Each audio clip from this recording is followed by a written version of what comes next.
I like your shirt. I'm trying to channel my inner Jason Bateman. Oh. I love Jason Bateman. I don't think he'd wear that cap. No, shirt. No, he wouldn't. But I'm just doing that because I've got a bad hair day. Do you like Jason Bateman? Oh my God, Jason Bateman. Here we are. We have finally found the time to watch Ozark. One of our favourite, if not the favourite series of 2017. Totally. And here we are with the second series of 2018. And so far, so bloody good. Can I just say, I think one of the reasons we almost restricted our indulgence in this was I wanted to keep the joy of starting it. Yeah.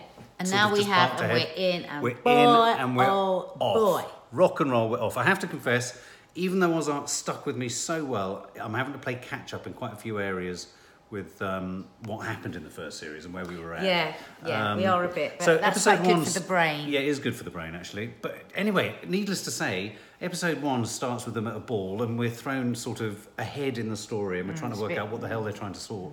But this is basically, the new narrative twist is they're trying to get a casino built, aren't they? To keep money sort of laundering through it. But what we learn in episode 1 is that this casino, the building of this casino, there's only 14 allowed to be built in the state. They're having to lobby Parliament in order to get a new one built. And so really what this ball is that we discover, because we then flash back in time, is really Laura Linney's character and Jason Bateman getting her to sort of inveigle herself into the sort of local political system. Yeah. That's because we'd forgotten she was a politician in series 1. Yes, she was like a lobbyist or something, and what they need is they need a great big casino so that they can launder money for the crazy, psychopathic heroin farmers. The opium farmers, one of whom is played by the wonderful Peter Mullen, a Glaswegian actor. God, he's good. He's so good in everything he's in. God, he's good. He's in everything. I mean, he commits a murder in this episode that will haunt me for the rest of my life. And wasn't it his son? I mean, he was close to them. No, I think she'd taken him on like a son. Oh, he was like a son. Correct us if we're wrong. Yeah, but the woman, Lisa, played by Lisa Emery. Excuse me, Oscar. Why don't they give Oscars to people on the telly? Well, they deserve an Emmy. Well, Netflix has been nominated for a record number of Emmys. Emmy's great, but it doesn't sound as good as an Oscar. Well, no, but... She needs an Oscar. But an Emmy does sound great when you know that they don't award Oscars. No, I know. You're talking nonsense. But anyway, we digress. But anyway, Lisa Emery and Peter Mullen, probably the most villainous couple I've come across in television. And yet, at the same time, there's an edge of sort of moral structure to their weird world, isn't there? You don't do me wrong, you don't do this wrong, da-da-da-da-da. I mean, but I love it. It's almost been comical. Not that they're playing it for the comedy at all. Jason Bateman just trying to deal with his incredibly dangerous pair of kids, really. He's so good. He's so He plays that straight-laced kind of holding it together, but sort of very cool with it as well, isn't it? Incredibly cool customer, which leads you to believe he must be a psychopath in his own way. And I've been really interested in the way that they are parenting their kids, because it just needs must. Yeah. All normal. Well, there's that wonderful scene. I'm getting the two. So they'll episodes be asking confused. have you done your homework? Have you done your homework? But then at the same time, they're talking about murder and extortion and everything in front of them. But anyway, some of the little subplots in episode 1, the kids have taken $10,000 out of the money. Oh, that's going to come back to haunt them at some point. Although you feel $10,000 in amongst millions is never going to be noticed. Yes, but that's therein. What is that phrase? The devil is in the detail. Don't forget, not only the opium farmers, but also the cartel are so boundaried, aren't they? So if you take 10 pence, you've crossed the boundary and you're all going to die. Yeah. And we keep hearing they're going to gut your wife, they'll kill your kids. Do you want to know what's going to happen to you? Yeah. There's this... Jason Bateman's character keeps saying, no, it's okay. I don't want to know what they're going to do. I mean, as they ratchet up the drama, you know, in episode 1 we were introduced to... So the kids have got £10,000 of it. We're introduced to the lawyer, effectively, for the cartels. Very brilliantly played. You recognised her, didn't you? Was she in episode 1 or episode 2? Yeah, she was in episode 1, and she says they'll kill your children, they'll gut your wife. She's brilliant. You don't want to be in a situation where they'll kill your children. She's called Helen McTeer. Is that the name of the actress? Oh, right, okay.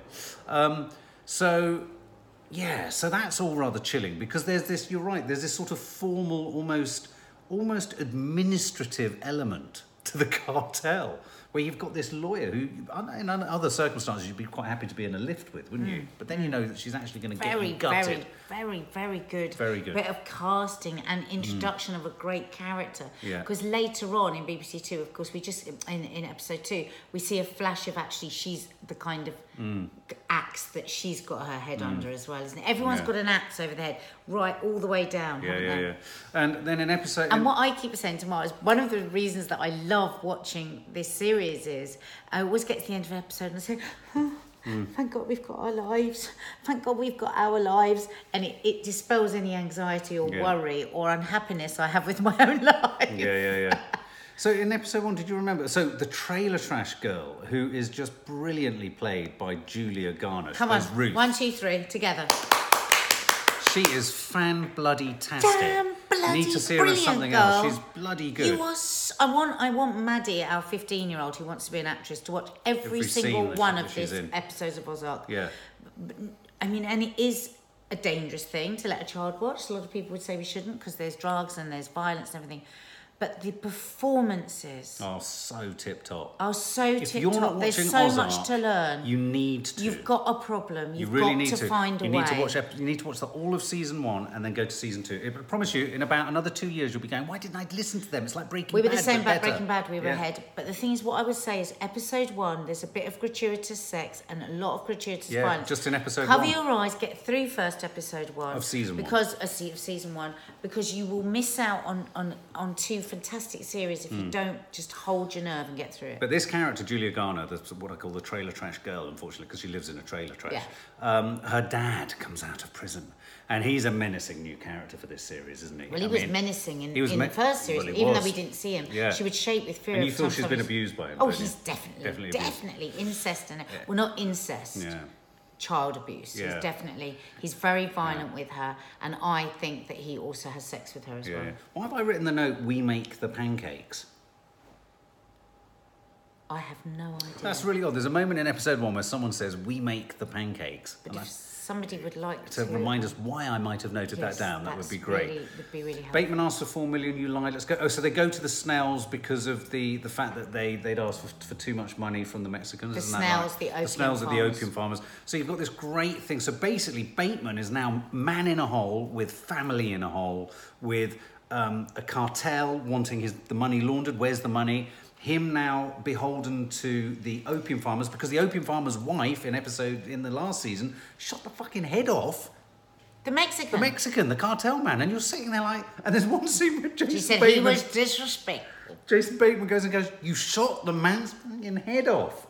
Yeah. That's why they're not happy. The cartel, even I know the cartel won't be happy if you blow the guy's head off. No, I don't think that leaves people happy if you blow people's heads off. And so what they've obviously done is, so that the cartel doesn't follow them, what we keep forgetting, that major important plot line is, they've all lied, the opium farmers, Jason Bateman, that this Mexican whose head was blown off has just driven off to Chicago.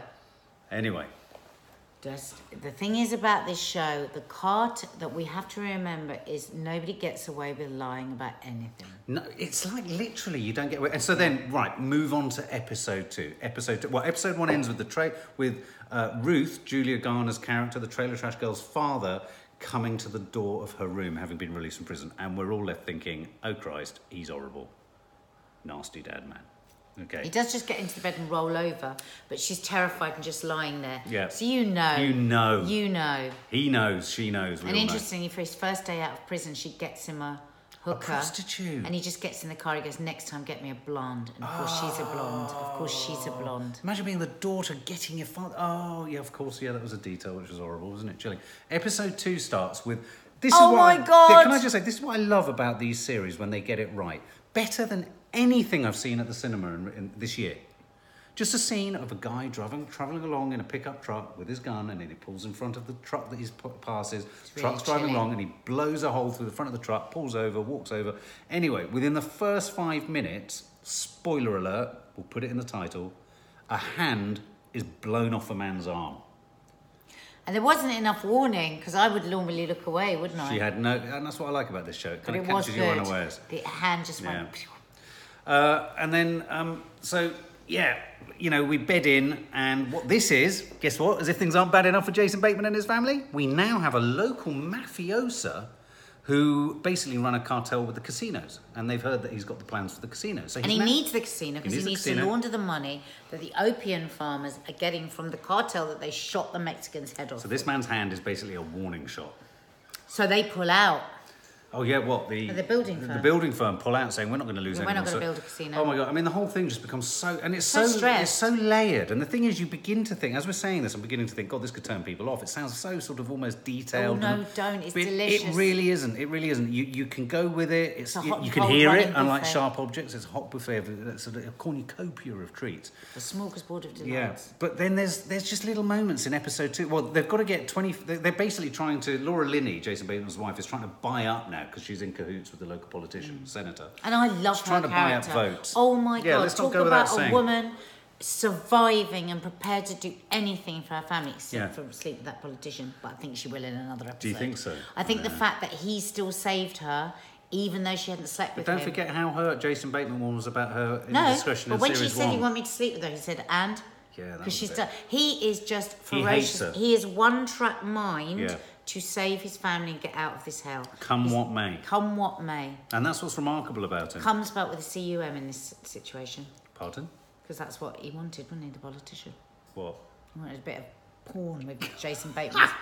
Go on, listen to her using her abbreviation. But anyway, carry on. Guilty look at Preacher. Oh, God, yes. Oh, my God. Well, there's just so many bits in this one. There was one scene where the opium woman... Lovely subplot to the opium farmer woman who wants a child and is going to get a child. She goes to a place where I presume you can adopt children. But that's that very important thing that you always have to have a little chink of something where your heart is touched by the devils, because otherwise you give up, you lose interest in the character. All villains need to have a humanity.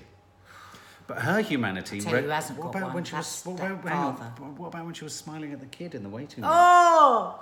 But she actually thought she was being lovely with that kid. I know. It was heartbreaking. She was hideously evil looking.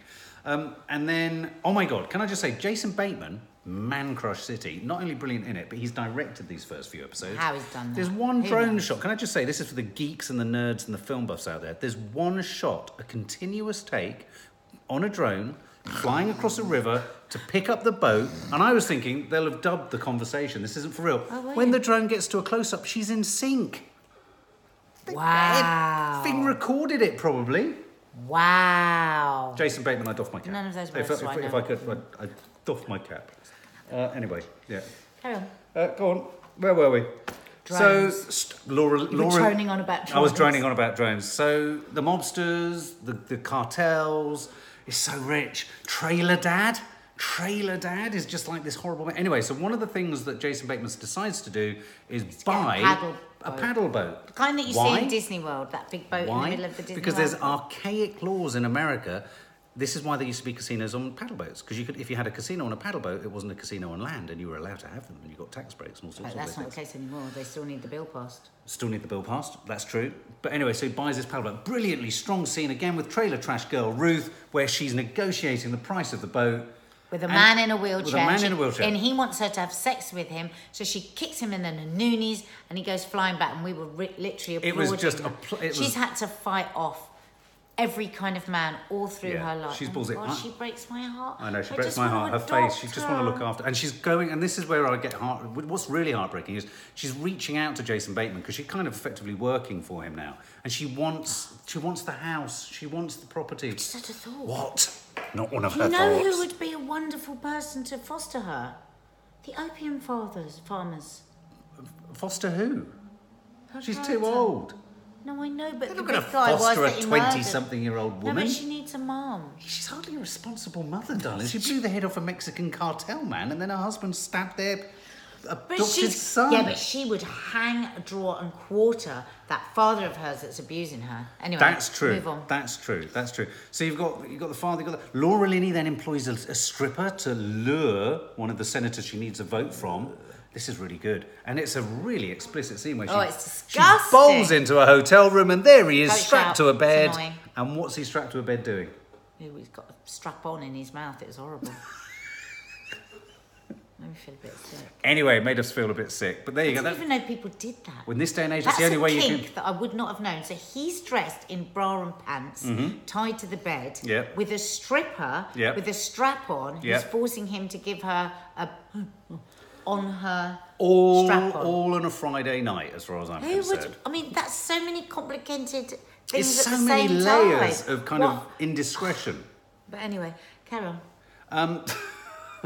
Bateman and old man. Oh, this is brilliant. Now, living in the house with Bateman and the family is, what's his name? Donnie? Oh, he's good. Is the old guy who used to live in the place and has said, you can have it if you let me live with you. But he's dying of cancer. But it so happens... No, they bought it. Yeah, they bought it. But he said, can I live with you? Yeah, that's right. So he stays living with them. So anyway, you've got this dodgy old dude who lives in the basement, who's really sweet with the boy, actually, with their son. And he's got a connection with the mafia. I know. And so we have this really... But what I didn't understand was, why has he still got a connection if he slept with the man's wife? Don't worry. If you've watched it, you'll know what I mean. There is a scene where he says in the car, don't worry about anything in there. If he says anything about his wife, he thinks I slept with her, which you think would get his head blown off. I know, I didn't understand. I don't know why it didn't get... Anyway, really so weird. the old duffer in the basement dying of cancer gets Bateman into this meeting, and I have to say, Nadia leant over and said, that was a brilliant scene, where you don't know whether the mafia guy is going to go with the plan and offer Bateman money, help Bateman out. Every time Jason Bateman's in a new setup, you think he's going to die, and then he gets home and he says to his wife, I had a bad day. And in the first episode, he was given an hour to turn something round, wasn't he? Or he was going to die. And that's when they killed their son-ish type person. Yeah, and in this one, he's always... This is the classic genre... winner of all television stations around the world is the man in a hole genre. He is in the biggest hole. Why do you think the opium farmers want so much money? No, it's pride. It's pride with them. Because he said to them, what's wrong with you guys? What's wrong with you guys? I mean, they're offering good money, and they're like, no. They've got this kind of contorted pride. What was the thing about Laura Linney's necklace when the senator that she's working for tries to don't go into that. It's too much detail. Oh, was it too much? Oh, all right, there you go. Oh, yeah, but hang on a minute. Trailer trash girl. So trailer trash girl, Ruth, the one that she wants to adopt as her own child, has got these dreams of getting a house, living the life, earning a bit more money with Jason Bateman, just escaping. Paying for the kids she manages to drag college. 50 grand out of the deal buying the paddle boat because she basically kicked the guy in the wheelchair in the nuts. But she then appeals to her father, doesn't she? And sort of opens up about her dreams and her ambitions with her dad. Gives her dad some money, and then her dad goes and holds up a sort of newsagents or an off license or something. I don't know why you're going into this. Well, because I just thought it was just because this is going to be the stress for her. Because this man, her dad, is now saying, I want more money out of him. He's got too much money, Jason Bateman. Yeah, there's a whole setup that he is going to definitely try and mess up he's very, very jealous of her relationship with the Jason Bateman character. Yeah, so he was trying to prove, this is what we do, this is what we are. Don't get ideas above the station. There's not going to be no picket white fence. There's going to be no universities. Yeah, forget that nothing. For a laugh. We're thieves and we're trailer trash. That's what we are. But anyway, so Bateman's now caught between the mafia, the cartel, Ruth's dad, and the woman that he was in cahoots with, who didn't know that he was bent. Do you remember her? She owned the restaurant by the Blue Lagoon or whatever it's called, yeah. Well, she has gone off, got hooked on gear again, has had a night on the cocaine, has driven her car into a lamppost, got arrested. They found the money in the guy, the really evil guy that we saw in series 1, the cop, the gay cop. Yeah, played by Jason Butler Harner. Comes in, we don't even see him, do we? No. They do the whole scene with just from behind his ear, and he basically says, unless you get back in there into the Blue Lagoon and get us all the information we need on Jason Bateman so that we can throw away the key, you will be going to prison for the rest of your life. It's a brilliant scene. Again, it made you so happy for the life you had. So what we now have is a 4-way constriction on the Bateman family. We cannot even imagine how they're going to survive it. But there's not enough to fit into 8 more episodes in this series. I'm already desperate for season 3. It's so brilliant, guys. It's so good, really. Please watch it so you can come along with us on this ride. Come with us on this and journey. Please leave your comments below. If you think we've got any plot lines wrong or if you've got an opinion, just let us know. And we're gonna do a film where we're gonna read out comments that are left We'll do an Ozark, your comments on Ozark. So you tell us what you like about it. Tell us what you hate about it. Tell us if you think it's as good as Breaking Bad. I think it's better. I think it's much better. And also, please hit the subscription button and the notification bell, just because it makes us feel all glowy all over. And I'll wear more shirts if you do that. Yeah, because I don't often wear shirts. Good night, good evening, song. Jason Bateman, I just want to marry. I want to marry Jason Bateman. All of them, we love Jason you. And the kids are great. We love you. See it. It's almost frustrating if you haven't. See it.